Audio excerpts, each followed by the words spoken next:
बहुत समय पहले की बात है। एक हरे भरे गांव में कालू नाम का एक कौवा रहता था। वो दिखने में तो आम कौवे जैसा ही था, लेकिन उसकी आवाज बड़ी कर्कश थी और स्वभाव थोड़ा घमंडी भी। कालू की पहली शादी बिल्कुल सही नहीं चली। उसकी पहली पत्नी काली कौवी बहुत सीधी सादी और समझदार थी, लेकिन कालू हर समय उसे डांटता और अपनी मर्जी चलाता था। आखिरकार एक दिन काली उसे छोड़कर अपने मायके चली गई और फिर कभी वापस नहीं आई। अब कालू अकेला हो गया था। शुरुआत में उसे अच्छा लगा, ना कोई टोकने वाला, ना कोई काम कराने वाला।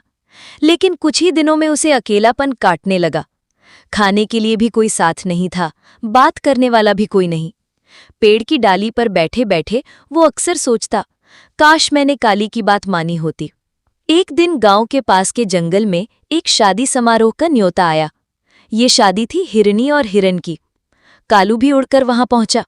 वहां बहुत से जानवर इकट्ठा हुए थे, तोता, मैना, भालू, लोमड़ी और यहां तक कि एक और कौवी भी आई थी। उसका नाम था चमकी। चमकी बहुत सुंदर, चतुर और हंसमुख थी। शादी के बाद सब जानवर आपस में बातें कर रहे थे। कालू और चमकी की भी बात हुई।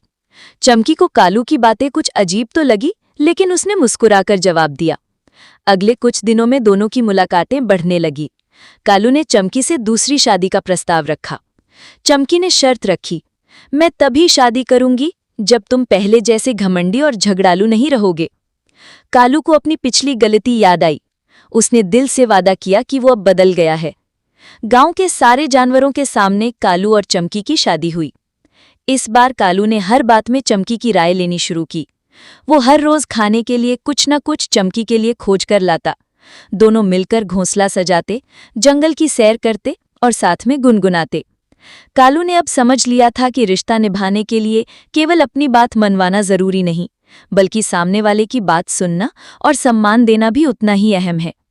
उसकी दूसरी शादी बहुत सफल रही और अब दोनों जंगल में सबके पसंदीदा जोड़े बन चुके थे।